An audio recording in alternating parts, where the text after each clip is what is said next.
So I'm going to pick up where we left off. I guess, as you can see, I'm here today. I thought I was not going to be, but is that very loud and echoey to everybody? No?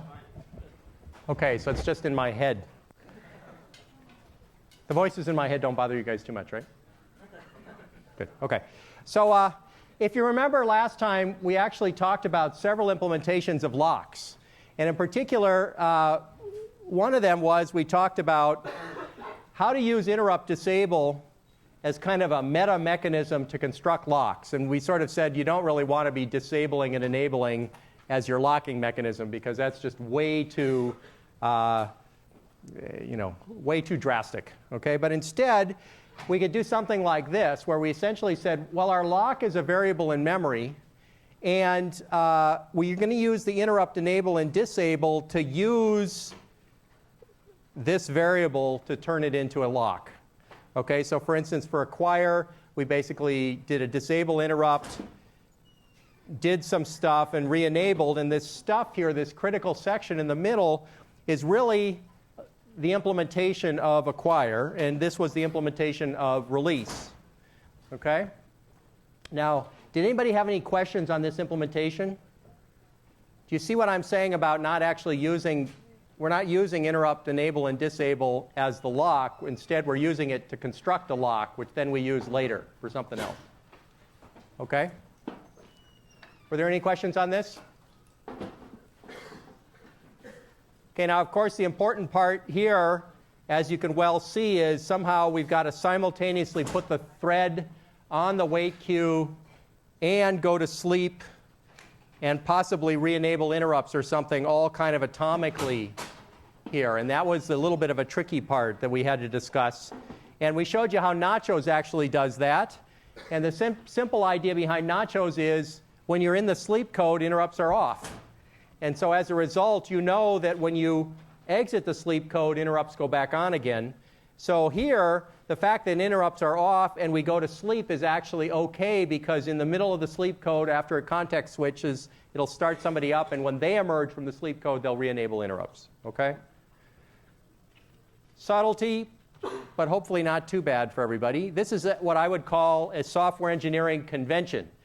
You got to make sure that everybody who's touching this little bit of code understands that this is the way the interrupt enable and disable works in the core, and that's the only way to really avoid kind of disaster. Okay, good. And then the problem, of course, with this implementation is that you can't let a user have enable and disable of interrupts. Why? Because we don't trust user code. If nothing else, we don't trust user code to be bug-free. And so if you look at this, if we were to put acquire and release in a library, that library would be running things at user level, and this disable interrupt and enable interrupt wouldn't really be available. So this isn't something we could package and give to the user. You could do something like this in the kernel, okay? But you could not do this, give this to the user. Does that make sense to everybody? What's the other bug about this particular type of lock? Does anybody remember? So we have to use it in the kernel, but there's something else about this type of lock that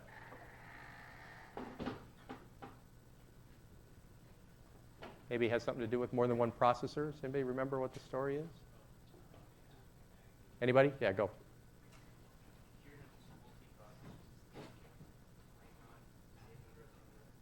Yeah, so if you're in a multi-processor system, just because you've disabled interrupts for one processor doesn't mean you've done it for all, and so you don't get your critical section again.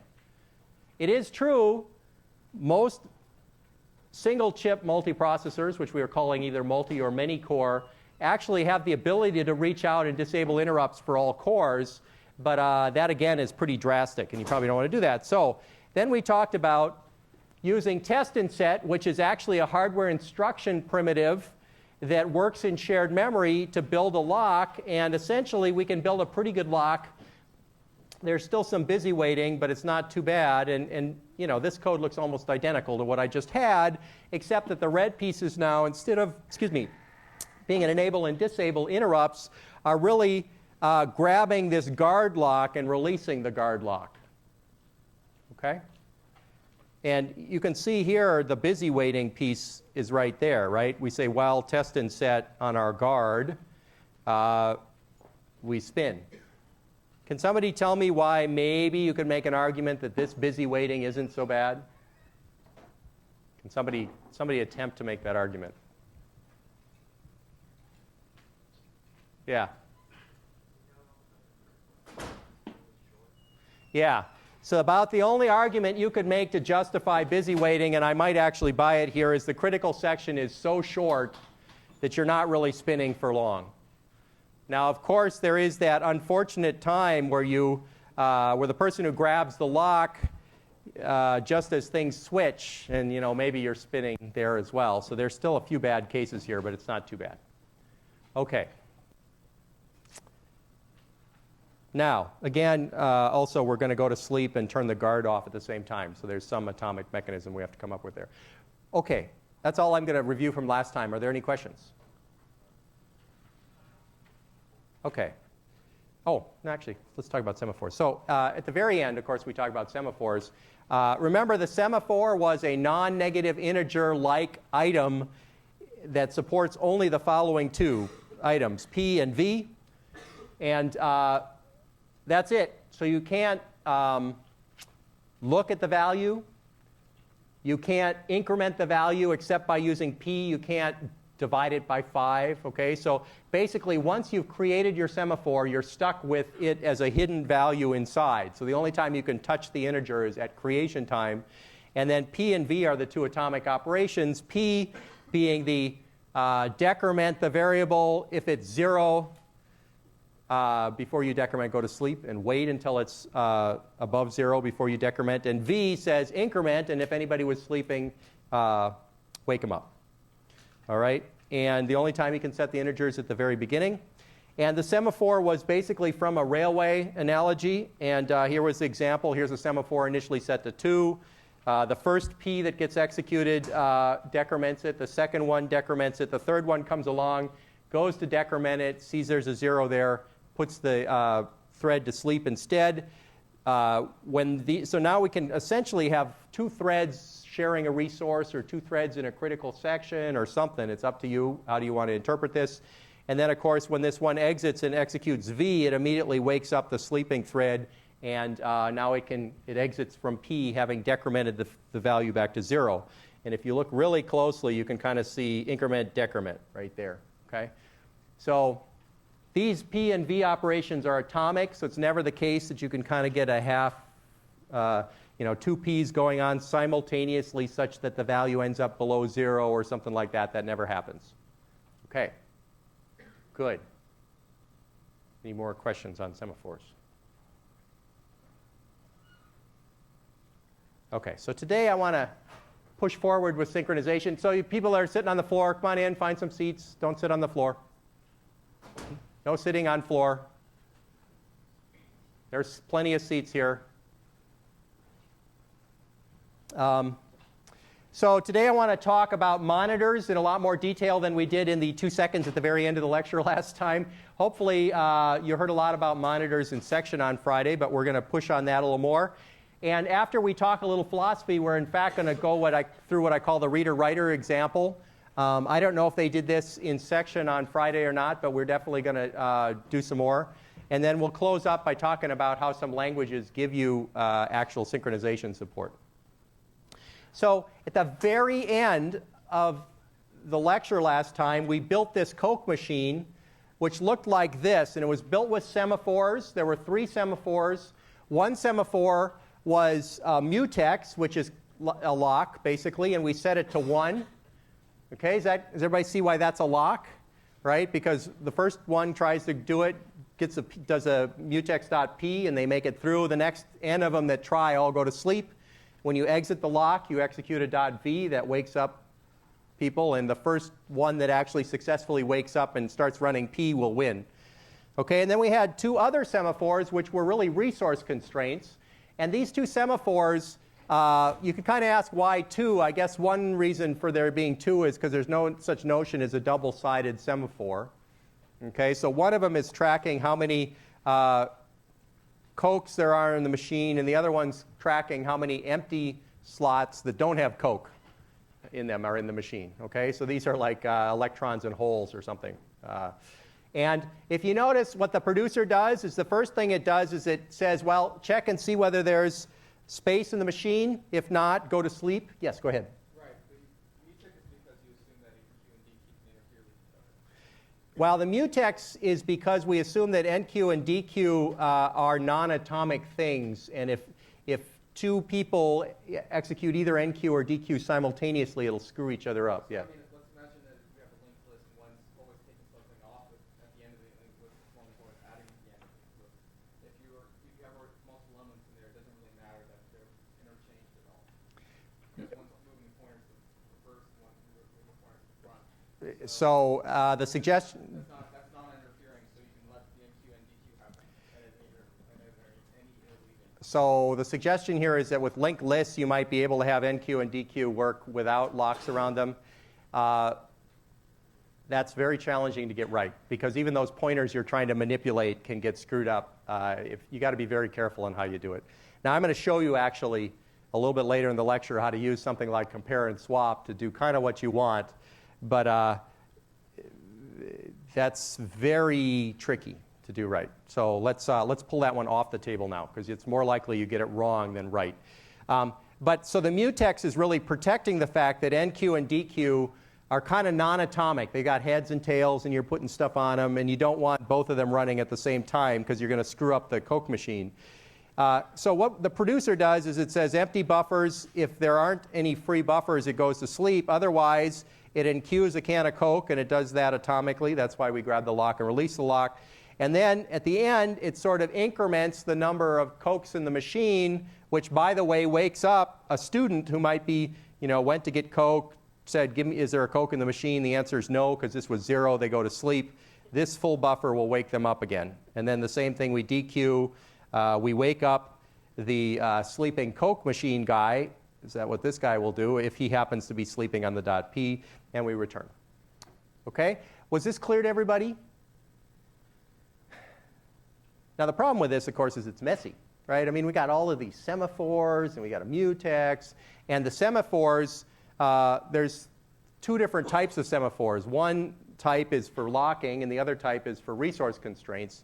And that is tricky. And what was the other problem we found? Well, we talked about last time how if we happen to accidentally switch the two .p operations here, then we're toast.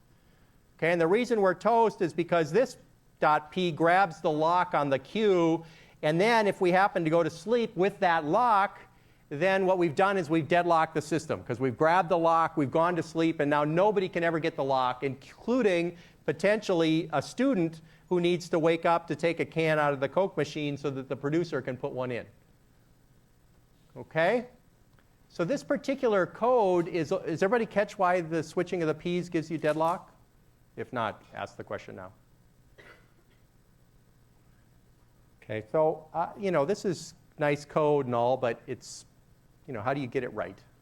So why is there this asymmetry? Well, we talked about that last time, because the producer is checking that there's an empty place for a can, and after it's put a can in, it's waking up somebody who's waiting for the can. The consumer checks that there's a can to have, and when it's done, it wakes up a sleeping producer. Is the order of the P's important? Yes, because we can get deadlock. Is the order of the V's important? No, although it might change the scheduling a little bit.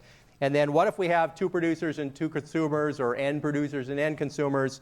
And basically the answer is no, this just works. Okay? So this is kind of nice code. You can have many producer threads, many consumer threads, and the right thing just happens. Okay? Now, so the motivation to change our synchronization is really that, well, we can do this with semaphores, and Unix was founded on semaphores, but it's easy to get it wrong, especially when there are lots of different things you try to do with semaphores. Some of them resource constraints, some of them locking constraints, or scheduling constraints.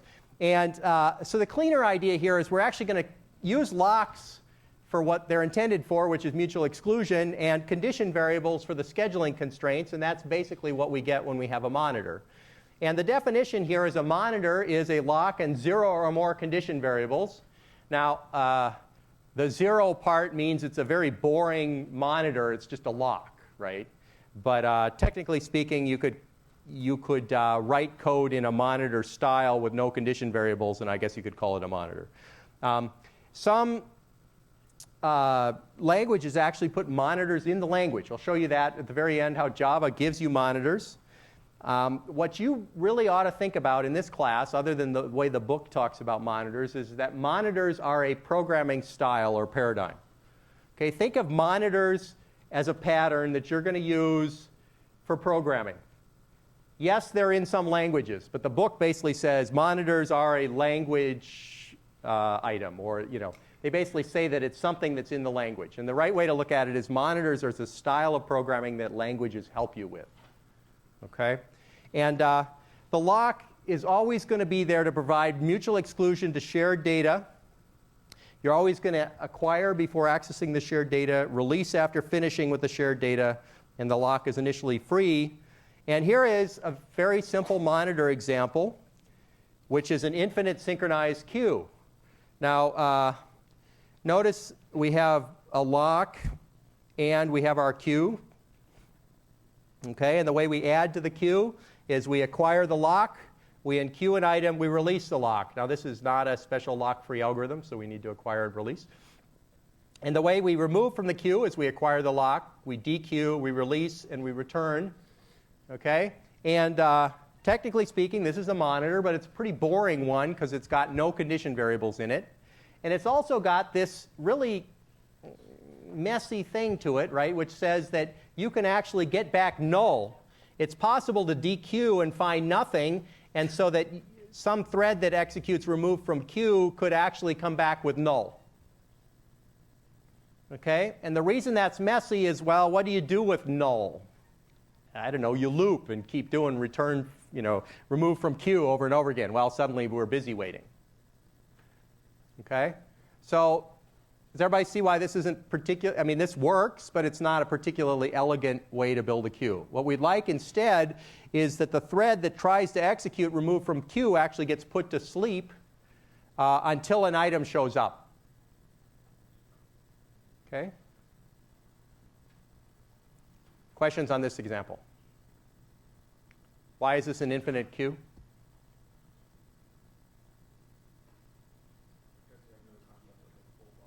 Yeah, so notice that we're not in any way restricting the ability to enqueue items. So this is better be an infinite, you better have a lot of memory here. Okay, an infinite amount. So let's talk about condition variables. So how do we change this remove from queue routine to do something a little more intelligent? And we could put the semaphore back in, right? I showed you how to do that with the Coke machine example. We could put a semaphore in and sleep on the semaphore when the queue was empty. But, we've already decided that's kind of error prone. So what is a condition variable? Okay, hopefully you all know. But it's basically a queue of threads waiting for something inside a critical section. And notice the inside there. Okay, it's not like using semaphores where if you go to sleep with a lock inside a critical section, you deadlock the system. In fact, condition variables are made for sleeping inside of locks. Okay, that's the way they work. So they allow sleeping in the critical section, and the way they do that is they atomically release the lock, but they do so in a way the programmer completely can ignore. And you typically have 2 or 3 operations, at least a wait operation and a signal operation. What's wait do? So wait basically says atomically release the lock, go to sleep. Signal says wake up one waiter on this condition variable. Broadcast is kind of like signal, except it says wake up everybody. Okay, so you can either wake up one or many. And the rule here, which you should all follow, is always hold the lock before ever touching a condition variable. That includes wait, signal, and broadcast. Okay, now if you're curious, by the way, there's a paper I put up from Burrell, which talks about some of these ideas in their research forum way back when, and he kind of talks about, yeah, you can do signal outside of the lock, but you should ignore that for now. Okay, so you should never have a condition variable operation outside of a lock. Very simple for you guys to understand for now. Okay, are there questions so far? And then we'll actually apply this to our queue. Yes? With the semaphore example, it seems like you always need to do the bounding on the edges in your code machine. You needed to know the exact size of the code machine. Yes. With the condition variables to bound the edges, you need to know the exact size of your queue.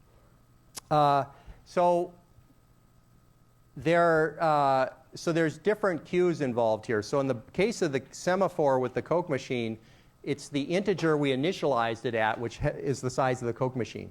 The semaphore actually has a queue inside of it, which is the number of people sleeping on it. Okay? I'm not talking about that queue. I'm talking about The size of the machine. Yeah. So what you'll see here, if we were to do the Coke machine example with monitors, is we could actually feed the Coke machine some steroids or something in the middle of the execution and make it bigger if we wanted to. So. All right, so here's our complete monitor example. So notice that in addition to the lock, I also have to have a condition variable that's called data ready. And now look at this is a basic idea here. We say lock.acquire, so we're in the middle of the lock. We enqueue our item. We execute signal, and that's in case somebody's sleeping, waiting for an item. And then we release the lock. Okay? And the way we do remove is we do lock.acquire. And now this is a pattern, just to get in the habit of. We say while queue is empty, execute data-ready.wait.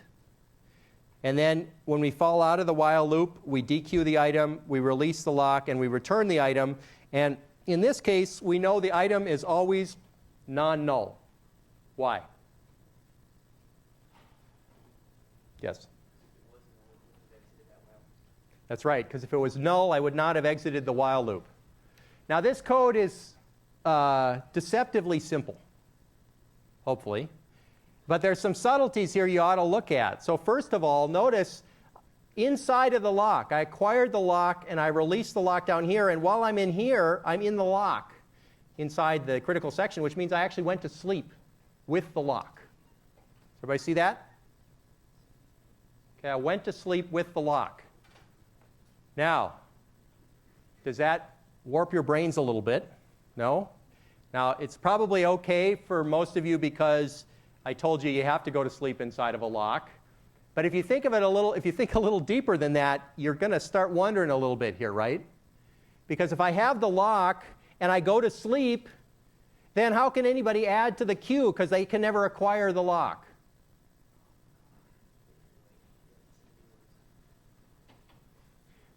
Okay, now I'm trying to screw your minds up. Is it working? So, I had the lock. I went to sleep. How can anybody ever acquire the lock to add something to the queue? Yes? Wait must be some sort of black magic. So wait has to do some sort of magic, yes. What wait does is wait puts you to sleep and releases the lock.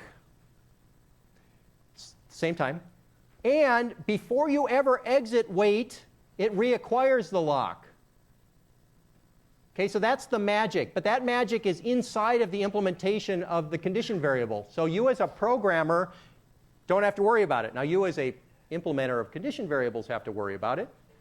But here's the way a programmer thinks about this. Between the lock acquire and the lock release, I have the lock. So any code that's executing here is executing inside the critical section. Why is that important? Well, it's important, for instance, if I check to see if the queue is empty and this is false, and I fall through the while loop, I know that if I do queue.dequeue, I know that it's still non-empty, and I'm going to get a non-null item. If it weren't the case that I had the lock, then it's possible that some other person might execute remove from queue, steal it out from under me, and so after I found out it was not empty and I went to dequeue, I got null anyway. Okay, so that's why we have to think of this, basically all of the code between the acquire and the release is under lock and key, literally, and we don't have to worry about anybody else coming in there and changing the conditions out from under us. Okay? How are we doing? Questions? If Yeah. we truly can think of this as having the lock that entire time, Yep. Then how are we supposed to think about the while loop? Because this is the reason we have the while loop. Ah, young Jedi, why the while loop? I know why. I know why we have it, but if we're supposed to imagine that we really have the lock the whole time, the while loop is kind of not the best. So I'm going to tell you that in about a slide, but the real answer here is it's possible for me to get woken up and start running, and the condition is no longer true. Okay, so however, if I check the condition and I never actually go to sleep, then I know that the condition isn't going to change out from under me. But just because I woke up doesn't mean the condition's true. If we truly have the lock, though, like if we really have the lock, then it wouldn't be true, right? We'll talk about what truly have the lock means in just a second. Yes? How does it work where you are signaling people who are sleeping on it before you're releasing the actual lock so that when they wake up, they can get the lock? So basically, all that Signal does in the simplest case, which is called Mesa scheduling, is it just takes somebody who was sleeping and puts them back on the ready queue. That's why it's possible for us to wake up and notice this queue is no longer non-empty. It's empty still, and go back to sleep. But as long as we're running and don't actually go to sleep, we know we have the lock. So that's the subtlety. It's sort of, yeah, just because we wake up doesn't mean we have the condition satisfied.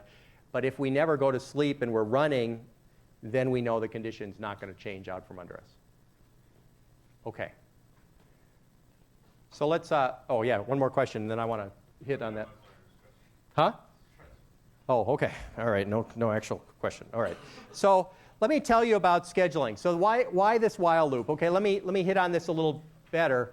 There are two types of scheduling that you can get with condition variables. One's called Mesa scheduling, and one's called Hoare scheduling, which is, this is a person, and this is, I'm not sure where Mesa comes from. But notice that we basically we keep checking the condition over and over again without, basically we exit from wait and we check it again, all right? And this is a pattern I told you to do, and the question is why? And the answer was, we just said, well, Signal in the simple case just puts you on the ready queue. It's possible for somebody else to have been on the ready queue, woken up, grabbed the item out from under you before you got a chance to run. Okay? So here is what you probably thought you should do, which is put the if here. Right? We say if queue's empty, go to sleep, and then when you wake up, you know that you've got the item.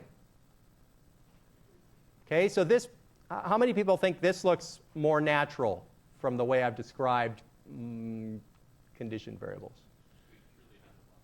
Okay, well, the funny thing is, it isn't that we don't truly have the lock, it's that we had to, underneath the covers, release it and reacquire it, and by the time we've reacquired it, somebody else did something to it. Okay, but while we're running, we have the lock.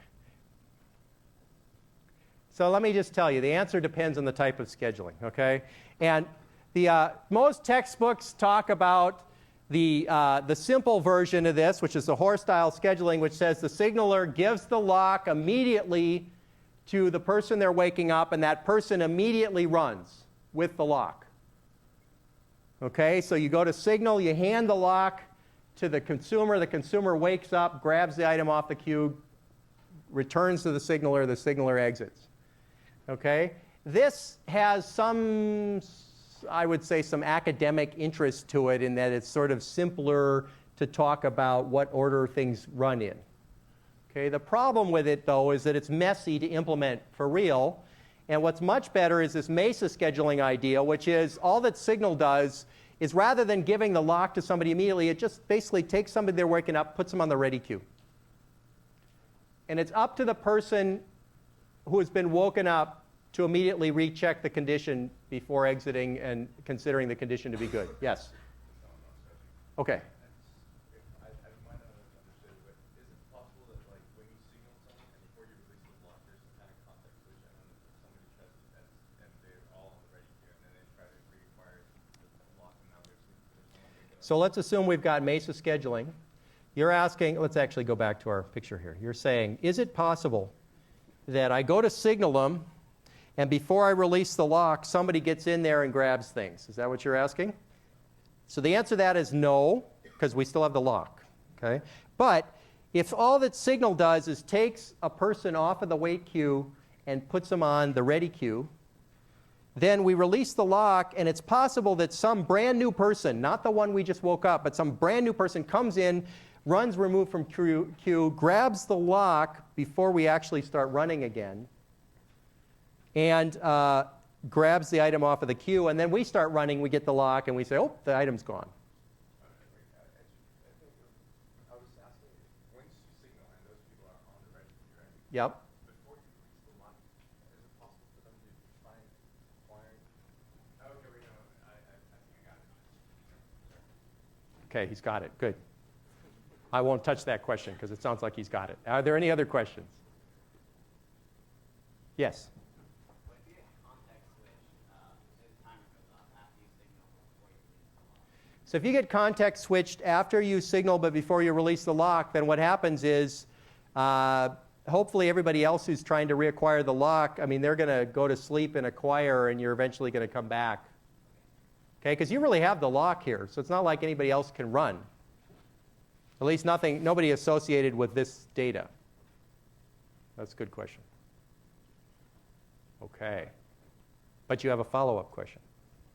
Won't they all be asleep when you release the lock? Like, how will they get back awake?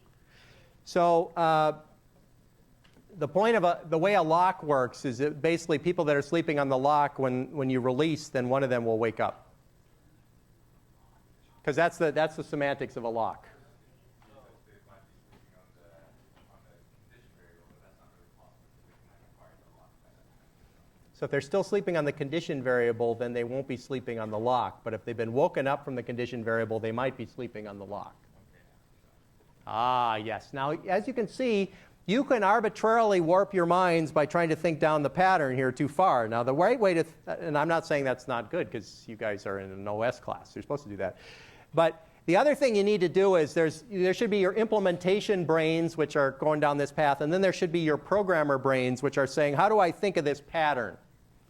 And the way to think of this pattern is I acquire the lock before doing touching shared data and release it. I acquire the lock, I release it, and potentially if my condition isn't good, I go to sleep on my condition variable.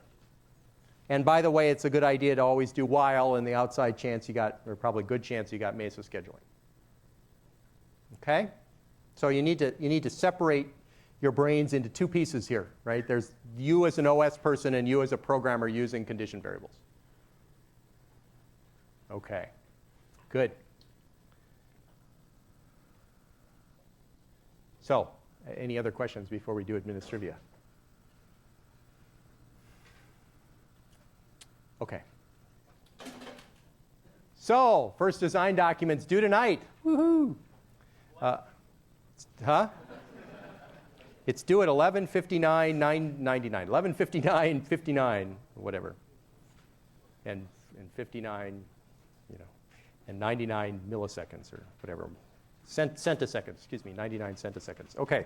So, what do we expect in the design document? Architecture, correctness constraints, algorithms, maybe some pseudocode, no code. Every term, there's somebody who tries to put Java code in, and I can tell Java code because it's like, there's these complicated type strings and references to data structures and references to methods. Foo.bar.acquire lock. Okay, that's not pseudocode, that's probably Java code. Okay, so what you're trying to do is you're trying to explain what you're doing at a high level, not give us an implementation. And very important in this ought to be your testing strategy and test cases. Okay, and this is a document. It's a PDF file. Okay, it's not a tech file. It's not a doc file. It's PDF. Okay. The design review, which is going to happen tomorrow or Wednesday, everybody in the group has to attend. Okay, there's 2 points off for a missing person. An additional point off for each additional missing person. Okay, there's penalties for arriving late, so get there early. Okay, hopefully everybody's already signed up or you've interacted with your TAs. Yes, question? Is this on Berkeley time? No, this is not Berkeley time. This is actual time you sign up for. Okay, because these are only 20 or 25-minute slots, so if you're 10 minutes late, then I'd say that probably fits in the penalty for arriving late category. Okay? I would say everybody ought to plan on presenting at this design review. You should be able to say something about what you're doing. You should probably be able to answer questions that are at a high level about what other people are doing, but maybe not the lower level.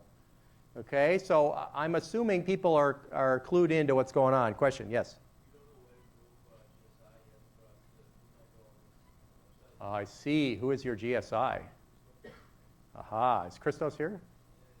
Oh. He's just updated. Good. This is very quick management here. I like this. Anybody else? Okay. Now, from now on, after Project 1, Projects 2, 3, and 4 will all have your design reviews Monday and Tuesday because everything's going to be due on Friday. So this is only the one special case of due on Monday. Okay. No slip days for design documents. No slip days. Due tonight. 11, 59, 59, and 99 centiseconds. Okay. All right. Any other administrative questions? Okay. So let's take one quick aside here. I introduced you to test and set last time. I also introduced you to compare and swap. This is a cute little atomic operation that's actually still available on some processors. It originally was available on the 68000. And notice that it takes an address and 2 registers, and it says if register 1 equals the data at the address, then set the address to equal register 2 and return success, otherwise return failure. Wow, looks messy, right?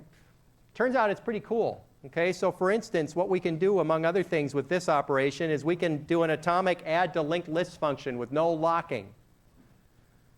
Okay, so the way this works is you say add to queue, you give an address of the object, and basically you go into a loop and you say grab the root of the linked list, store it in a register, put that root into the object, and then as long as you keep going until compare and swap returns true. And so if you look here, here's the original linked list. So notice that you have a root value. It points to the first object, which has a next, points to the next, and so on. And all we're doing here is we're grabbing this address, which is what this says. So it's basically the address of this guy. We're storing the pointer to that guy into this new object. And then the trick is we want to store a pointer to this object into root, but if somebody else has already overwritten root because we're doing this simultaneously, then we got a problem, and that's exactly what the compare and swap does. It says as long as what's in the root still matches what's in R1, then go ahead and store the object address into root. Otherwise, it fails and we do all this over again. Okay? And this is a great example of a lock-free algorithm that's permitted by a more complex atomic operation, and as many people as you want can be simultaneously adding to the head of this linked list. Okay? Now there's been at least one midterm one where in a fit of craziness I had people design an algorithm like this on midterm 1. You can take a look. It's actually up there. Are there any questions on this? Does that make sense to everybody? This is one of the few algorithms where you don't actually have to have a separate lock to protect the queue. Okay, but these algorithms are often very hard to think about and hard to prove correct. This one is pretty simple, so this one is pretty clearly correct. And unfortunately, a lot of processors don't have this kind of sophistication to compare and swap. They kind of stop at swap or test and set. But if you happen to have it, it's great to use. All right? Good.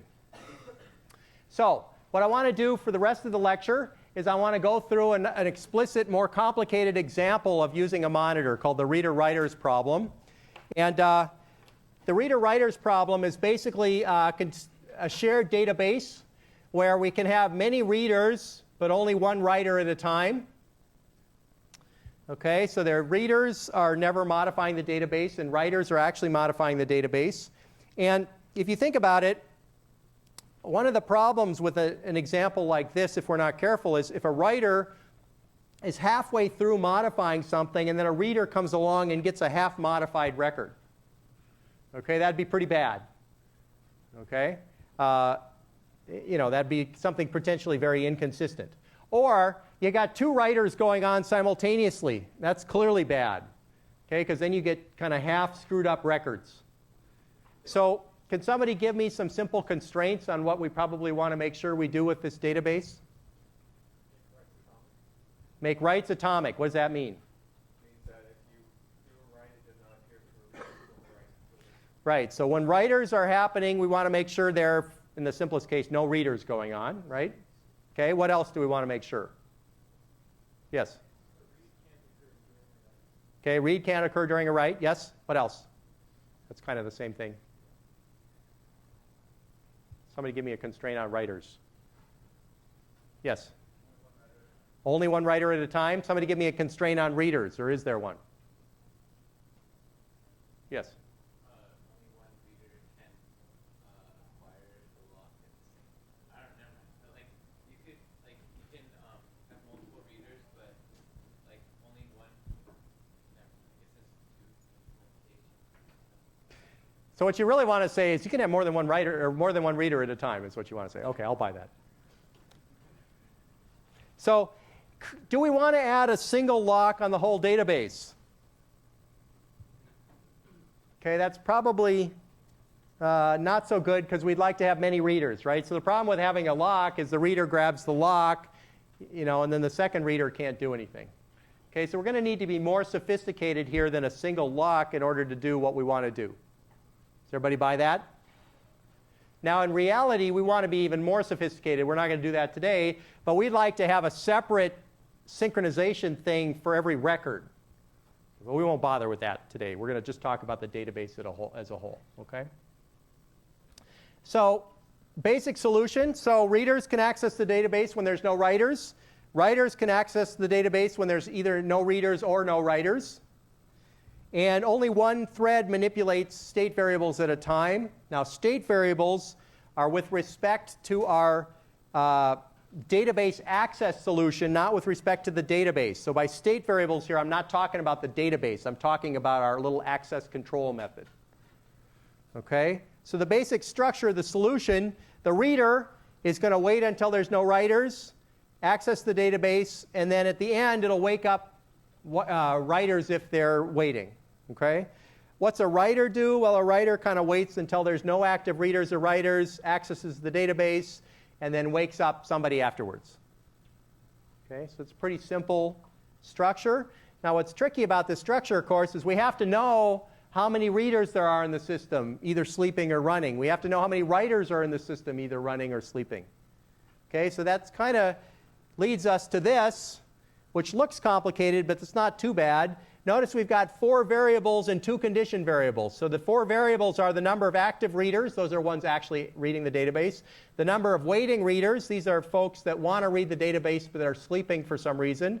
The number of active writers. These are the ones actually writing the database. And waiting writers are the ones that are waiting to write the database or sleeping. Okay? And the 2 condition variables are going to make our solution simple initially. Okay? Now, rather than you guys staring at these variables for a long period of time, what I'm going to do is dive into the solution. Let's talk about it. It'll become kind of more obvious as we go. So what's a reader look like? So the reader, the first thing you're going to do is, this is a monitor. What's the pattern? The pattern is you grab the lock, you do some stuff. Okay, so we just grab the lock. Okay, now we're going to do stuff. All right, so here's some stuff. So what we say here is, while the sum of the active writers and waiting writers is greater than 0, this is a safety condition, right? If there are any writers that are active, we sure can't read. And if there's a waiting writer, in this particular solution, we're going to make sure that they have precedence. Man, I'm losing it today. Make sure they have precedence over us. And so basically, if there's any active writers or waiting writers, we are going to go to sleep. So this is our condition variable check, which basically says, if the conditions are wrong for me, I'm going to increment the number of waiting readers. I'm going to go to sleep. And when I wake up, I'm going to decrement the number of waiting readers and recheck my condition. Okay, so that's the Mesa condition loop. Okay, and then assuming that the sum of the active writers and waiting writers is 0, I will have exited down here, and now suddenly I'm an active reader. I'll add 1 to that number. I'll release the lock. And poof, now I have access to the database, which I'm going to perform. And notice how I'm performing that access outside of the lock. So I can take as long as I want because I don't hold the lock in here. Okay? And now what do we do when we check out of the system at the end? We're done. We grab the lock again. We decrement the number of active readers. And then we say, gee, if there are no more active readers and there's some waiting writers, I'm going to signal a waiting writer. Then I'll release the lock, and I'm done. Okay. Now, several things to notice here. So the first one I'm going to show you is actually very simple. Notice we're doing things like plus plus and minus minus here. You all know what plus plus means, right? What's it mean? What does increment mean? Increment means grab the old value, put it in a register, add 1 to it, store it back, right? That's not atomic. 3 instructions, right? So, however, because we've acquired the lock and released the lock, because we're in the critical section, having acquired the lock, we can do this all we like. There's no worry that somebody else is also going to be doing AR++ because we're the only ones that have the lock in this code piece. Okay, so the locks are protecting our plus pluses and our minus minuses both up here and down here. Okay? Now, somebody give me a little better idea. Why did we release the lock there? Yes? Because we're no longer touching anything that's considered part control. The data itself is not controlled, so you should be safely do it now. And what you'll probably see in the writer is that they'll be checking for active readers, and at that point, you're all right. Okay, so statement number 1 is we're no longer touching any of the shared variables that are part of the control entrance, so we can release it. I believe that. And what was the second part? So the data itself is being read, so if you interleave the reading of data, it's not going to cause trouble. Okay, and we're busy reading data. Now, so we're reading data. Somebody tell me another, that's good, those two are good. What's another good reason why we have to release here? Yes? So somebody else can read, right? Because so somebody else can read, correct? Because if we actually don't release the lock here, then another reader would get stuck trying to acquire, and they would never make it down here. So the fact that we release the lock means that there's a potential for more than one reader to actually make it into the database at the same time as well. Good. Okay? Now, yes, question? So if there's lots of people that want to write, you're never going to be able to read? Well, that's a good question. So you're saying if there's lots of people that want to write, you'll never be able to read. Why is that? Explain. Because you always check for waiting writers and active writers, and you release the lock, and so waiting writers can keep adding themselves onto the... Yeah, that's very good. So does everybody see that? So what he notices here is that writers are being given preference over readers in this code. I wasn't going to mention that until later, but that's fine. So notice that basically, if we go to sleep, every time we see either an active writer or a waiting writer, and somebody else keeps adding more writers, it may be that we never get out of this loop. Yes, correct. Okay, and we'll have to talk about that asymmetry in a little bit. Any other questions on this reader code? Good observation. Yes?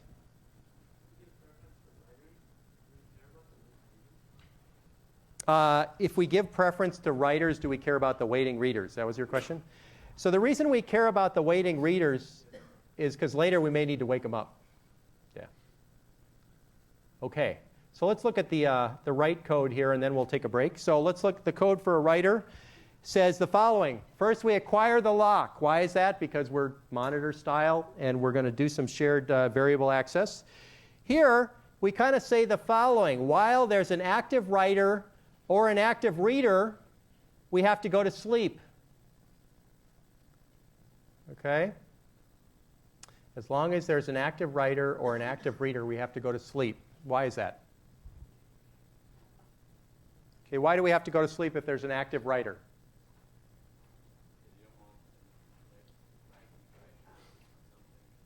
Okay, so as long as there's an active writer, we definitely can't write. Why do we have to go to sleep if there's an active reader? Yeah, while there's somebody reading, we can't write. Right, correct? So basically, these two conditions are the ones we said at the beginning, which is the writers can neither write while there's somebody else writing, nor can they write while there's somebody reading. So in those two cases, we go to sleep. And again, we're going to increment the number of waiting writers here. We're going to go to sleep on this lock. We're going to wake up and decrement the number of waiting writers, okay, because the waiting writers value variable is only incremented while we're actually waiting. All right. And then, of course, if we find out there's either no active writer and no active reader, then we'll fall through, we'll increment the number of active writers, and we'll release the lock. And now we're actually doing our writes. Okay? And on exit, we basically decrement the number of active writers. After we've acquired the lock, we say, gee, is there any waiting writers? If so, we wake one of them up. Otherwise, if there are any waiting readers, we basically do a broadcast, and then we release. Okay. Questions? First question, why did I release the lock here? If I know for a fact that there can only be one writer in the system, why did I release the lock there? I see it disappeared on you. Sorry, right there. Yes? Say again? Would it sort of make it so that the readers are ready to read? And how would it allow the readers to get ready to read? Sort of like they at least enter the wild list, and then I guess. Good. So by releasing the lock here, we make sure that the reader code can actually at least get in there and generate waiting readers on the reader code. That's correct. Does everybody see that? Yeah, go ahead. So if we had put the lock on, if we had performed the read write inside the lock, it would still be correct. If we did the read write inside the lock, it would still be correct, but it would be a little more chaotic because we'd have a whole bunch of people sleeping on the acquire of the lock. Is one thing. And the second is, I would say as a general rule, if you can set up your monitors so that you're not holding the lock for a huge period of time, but rather for kind of the minimum that's required, it's probably a better programming style. But yes, you're right, it could still be correct. Okay. Here's another question. So why are we using broadcast here? Yes? We want all the readers to be able to get it. That's right. We'd like every reader to be able to wake up. Now, if you think it through a little bit, let's go back and look at that code for a second. The fact that we're broadcasting means that every reader is going to come out of wait, but they're going to come out of wait one at a time. And how do I know they'll come out of wait one at a time? Only one can hold the lock at a time. So the fact that we did broadcast put a whole bunch of them onto the ready queue, but only one at a time can they wake up with the lock because only one can have a lock. So the first one will wake up, go back here, say, oh, I can really run, go through. The second one will wake up, and so on. Okay? Does that make sense, everybody? I'll leave that up for a second. There's a question. Yes? Why did we only do signal on the writers? Because only one of them is ever going to succeed, as it were. So if you add the other ones ready, all they'll do is go back to sleep. Okay? So basically, we're only going to let one writer through the loop anyway. And if you look here, let's actually look at that code. Let's suppose we set a bunch of them up, wake a bunch of them up down here. Then the first one will wake up, fall through this loop, increase active writers to plus plus. The next one will wake up, and then suddenly it'll get stuck and go back to sleep again. So basically, if we broadcast on the right, what happens is one of them makes it through, and all the rest of them go through the trouble of waking up, doing some calculation, going back to sleep. Question? Yes? I was just going to say, also, all the readers could potentially go at once, so it's not like a limited resource. That's what's wrong. Right. So basically, because we're allowing more than one reader to actually be running at a time. That's correct. Okay, now why does this code check for waiting writers first before it checks for waiting readers? Yes? Okay, so the writers have more up-to-date information. I would buy that as one. Yes? What else? The readers check, the readers sleep if there are any waiting writers. So if you prioritize the readers, they would just wake up, see if there's waiting writers, go back to sleep. Yeah, so if we did this first, broadcast, and there was a waiting writer, all these readers would broadcast, they'd wake up, they'd go right back to sleep again. Because we actually, and this was pointed out very early, we actually gave precedence to the writers in this part of the code. So if we were to wake up a bunch of readers and there was a waiting writer, that would be pointless because they'd all just go back to sleep. Yeah, question?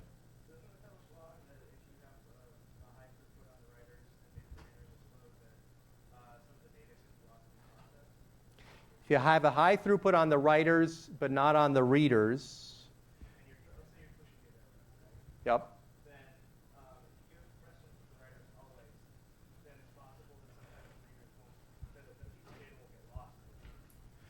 So I don't think there's any danger of actually losing data because we're making all, the writers will all work their way through here. The danger here is that there's starvation, which means that the readers will never get to run. So that's the danger. But you're not actually going to lose any data. It could be that if you have so many writers that they're overwriting the same record over and over again, it may be that there's some updates that are never observed by anybody. But that's different than losing data. It just means that there's a more up-to-date version, and that intermediate version just never got noticed by anybody. That's a danger no matter what, whether or not you prioritize writes. Is there a question in the back? No? Okay. Okay, let's take a break, and we'll come back, take about a couple of minutes, 3 or 4 minutes.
Let us continue.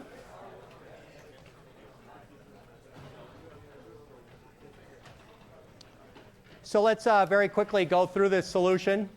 So let's suppose we do the following sequence. We have reader 1, then reader 2, then writer 1, then reader 3. So on entry, each reader checks the following code. They say, gee, while the number of active writers plus waiting writers is greater than 0, well, is that true when reader 1 comes into play? No, because there are no writers yet, right? So each reader, both 1 and 2, are going to be able to fall through this code, increment the reader plus plus or AR plus plus. And so when the first one comes along, we'll end up with active readers equal to 1. Second one comes along, we'll have active readers equal to 2. Okay? And now the readers are busy accessing the database. And let's suppose they take a really, really long time or something. So they're busy computing away. Okay? At the moment, only active reader is not non-zero. The other 3 variables are 0. Okay? So now W1 comes along. And W1 says, is the number of active writers plus active readers greater than 0? Yes, right? Because active readers are 2 right now, correct? Okay, right? Active reader equal 2. Okay, so W1 comes along. And what happens? Can't start because there are readers going on. So what happens is the writer goes to sleep. Right? So in this code block, we go WW++, go to sleep. Okay? Everybody buy that? Now, R3 comes along. What happens there? Well, what's going to happen is R3 is actually, let's go back to this entry code. If you look here, if the number of active writers or waiting writers is greater than 0, then we sleep. So if you notice, the third reader actually goes to sleep. The first 2 are computing. The first writer is sleeping. The third reader is sleeping. Okay? Is that clear on everybody? Now, some point, say R2 finishes, it's going to exit, subtract 1 from active readers. We're now down to 1. The last of the readers finishes. It wakes up a writer. Why? Because it says, well, if active readers is 0 and there's a waiting writer, signal. Okay, at that point, the writer wakes up, and now we've got an active writer and a waiting reader. Okay, and then the writer finishes. And at that point, is WW greater than 0? No, because we only had 1 writer in the system. So we skip that, and we say, is waiting reader greater than 0? Yes. So we're going to do a broadcast. That broadcast is going to wake up the reader. So now we have 1 active reader. Reader completes. We're done. Okay? Everybody with me? Hand simulation. Okay. See how that works? Now, it's kind of interesting here. What if, I have some other questions here in a moment, but what if we were interested in this? We have some readers, then we get a couple of writers, then we get some readers, then we get some writers, and so on. What if we wanted to actually interleave for fairness sake, so that when the readers come along, yeah, we can group them together, and then the writers, we let them go, and then the next group of readers gets to go. Even if writers are kind of constantly coming in, how could we do that? How could we allow, to divide time into these groups of readers, individual writers, groups of readers, individual writers, such that we can kind of be fair? Will this code do that? This code will definitely not do that. Yeah, go ahead. You had a thought? Yeah, just double checking. So anytime a writer comes into the picture, he always gets less than 60. Well, if there are readers active in the system, the writer has to go to sleep, but from that point on, they get to go. And as long as we keep refreshing the set of waiting writers while a writer's going on, basically no readers will ever go with this code, right? So yeah, go ahead. So my idea is, I guess, use like a queue for readers and writers, and then as the readers come in, you put them in the queue, and the writer goes after them. And then you dequeue readers until you hit a writer. Yep. So you'd have to build a queue or something, exactly. Okay? Now, it's an interesting exercise for the reader, listener, whether you would need lots of condition variables or just a queue. Okay, I'm going to leave that open for thoughts. Okay, so can the readers starve? Yes, right? The readers are forced to go through this loop, and as long as there are any active writers or waiting writers, the readers go to sleep. Okay, so that's I don't know if it's a feature, but it's the way the code works. Okay, what if we erase the condition check and the reader exits? So here's an interesting thing, right? So at the end of a reader, it decrements AR minus minus, and then it says if active readers is 0 and waiting writer greater than 0, wake up a writer. Okay? What if we do this? Okay, we erase that condition. What happens?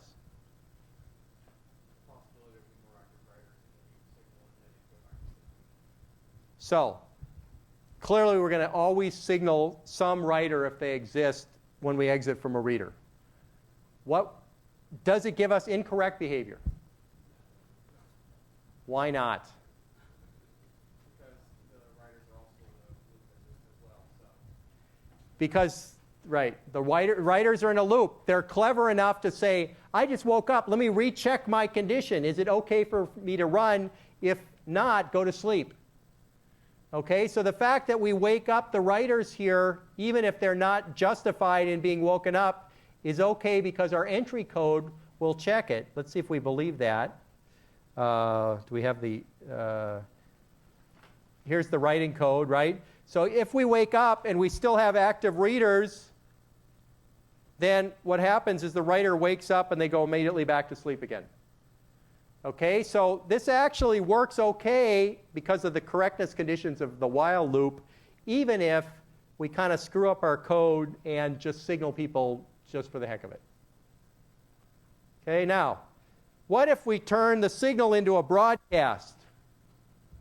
So there were 12 writers waiting, and we're still an active reader in the system, and we wake them all up. Does this work?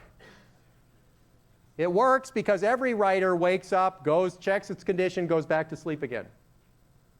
Okay? Now, I'm not saying this is good code because you know that you're wasting time waking things up only to put them back to sleep again.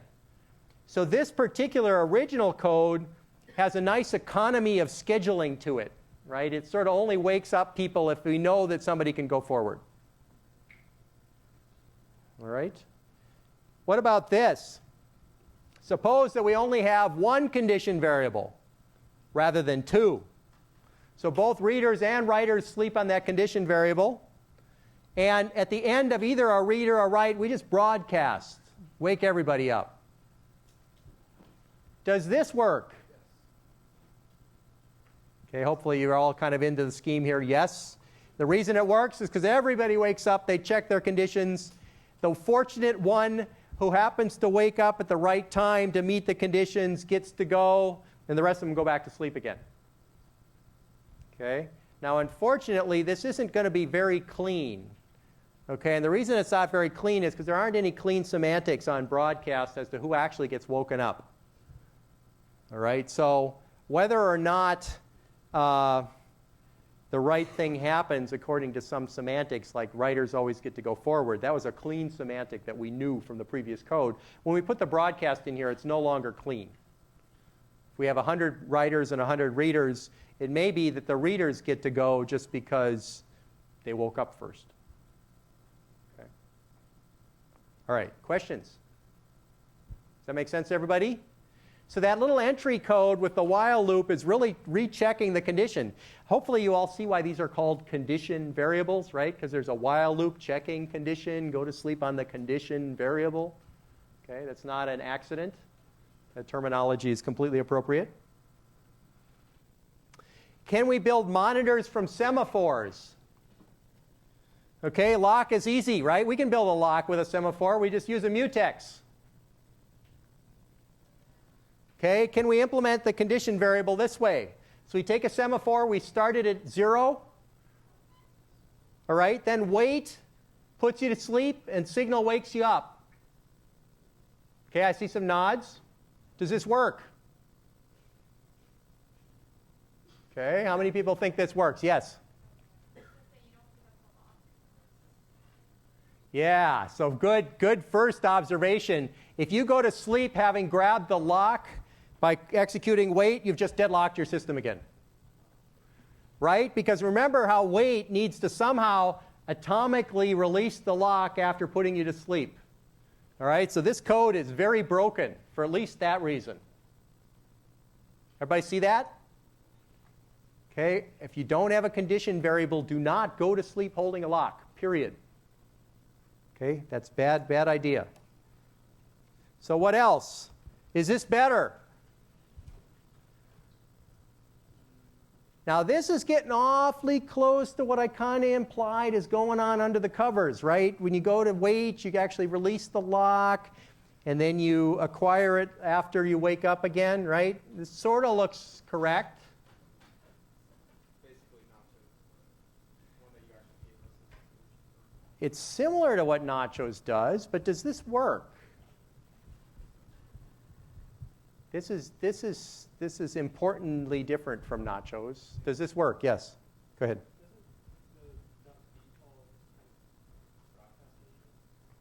Well, so what is .v? .v is an increment and wake up anybody who's sleeping. So yeah, so maybe it's a broadcast, but okay, maybe not so bad, right? There's some ways of interpreting v as you wake up exactly one person, so maybe that's not so bad. Yeah.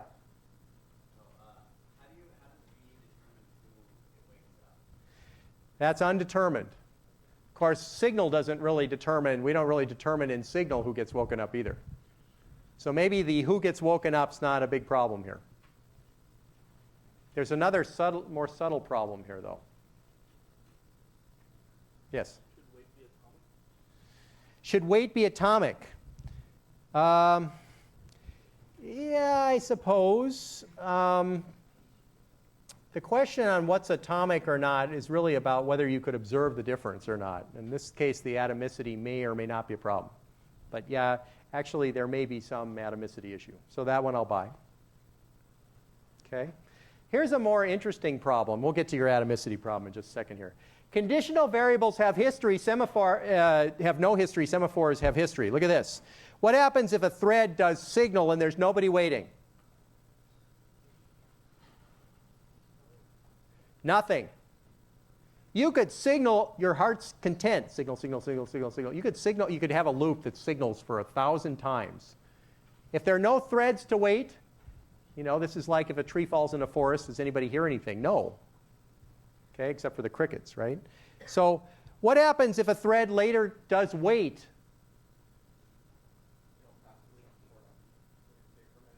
Well, no, not wait, not signal. Wait, or not P. What happens with wait on a condition variable? If I've done a whole bunch of signals and I do a wait, what happens? No, not with a condition variable. In a condition variable, wait always puts you to sleep, always. Okay? Does the code I've got above here have that behavior? Right? This is a pretty subtle little brokenness here, right? So if I do a bunch of V operations and then somebody comes along and does P, they'll just fall straight through. Whereas here, the semantics that we're trying to get out of wait and signal is you could do a whole bunch of signals, and then when you do a wait later, you still go to sleep. Okay, so this code doesn't work. Okay, does everybody buy that? Because if you do a bunch of signal operations and then you do wait, just fall straight through. Okay, so this is not a condition variable. Any questions on that? All right. So problem with the previous try is that P and V are basically commutative. Okay, the result is the same no matter what order they occur in. Condition variables are very definitely not commutative. So here's a fix. Okay, lock.release, semaphore P, lock acquire, and then the signal says if the semaphore Q is not empty, do semaphore V. Does this work? Yeah. Can't do that, right? That's disallowed. Okay, you cannot find out the size of the Q in a semaphore. Okay? Not legal. There's there's also this race condition, which was a little worried about earlier. So the signaler can kind of slip in between you release the lock, then you go to sleep. So in fact, the non-atomicity, which you mentioned earlier, really is a problem. So yes. So this looks like a bust. Yes? So what if you assigned a semaphore per thread, and then you spoke up to one? If you assigned a semaphore per thread and you put them in a queue, for instance, like Nachos does, then you might actually make this work, right? Yes. I mean, that's the difference, right? Nachos puts a bunch of semaphores into a queue. Now, it turns out, yeah, question? Is it just an academic system that we don't put semaphore, don't allow you to get inside the semaphore? I mean, I can imagine it being very convenient from an implementation perspective. There's no issue. The real problem is, what would you do with it for the following reason? You need to do this atomically, and you don't have that as an option anyway. So even if you could read it, you couldn't write this code, because you need to make sure that you check the queue and then you do semaphore V only once. And so yeah, you could say it's just academic, but the bottom line is you really can't use it well anyway. Is it actually, you know what, it's actually possible to do this correctly. You should look in your book. They show you how to build a Hoare scheduled system with a whole bunch of semaphores. Okay, you could do it. It's also true that you can do Mesa scheduling much simpler. Okay, but you can't do it quite like this. All right, questions? I encourage you to go look in the book. Yes?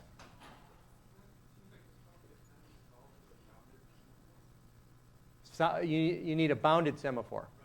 Okay, so you're talking about, once again, two-sided semaphore or something. So bounded semaphores or two-sided semaphores don't, I don't think I've ever seen them exist in the literature. I don't think it would quite do what you want here either. Take a look at what's in the book, because you'll actually see that it's pretty straightforward to do, surprisingly, just not like this. All right. So monitors are basically the logic of the program. Wait if necessary, signal when a change happens so waiting threads can proceed. The basic structure looks exactly like this. You grab a lock. While you need to wait, do something, wait. Okay, keep checking, unlock. Do something that, that you've basically checked the entry on, and then on exit, you signal and wake up. This is a pattern that if you follow this pattern in a monitor style, you basically are 99% of the way. Okay, now if you look at the code that we've been talking about this whole lecture on readers, writers, it's pretty close to this. Okay, because the signals are down at the bottom set of lock and unlock, and the condition checks are at the top. Okay, now we'll talk about how this shows up in languages next time. But in conclusion, semaphores are like integers with a restricted interface. They've only got the P and the V ops. You need a separate semaphore for each constraint. Monitors are lock plus, let's say, one or more condition variables, because the zero case is kind of boring. And condition variables have three operations: wait, signal, broadcast. Okay. We showed the readers, writers example, which you should stare at again, because I think it's a great way to understand what you can do with condition variables. In this case, readers were able to access the database as long as there's no writers. Writers can access when there's no readers, and only one thread can actually write at a time. And then we'll talk about language support for synchronization next time, which unfortunately you guys don't get to use, even though Java has synchronized methods and so on. But have a good luck on your thing that's due tonight at 11:59, and we'll see you on Wednesday.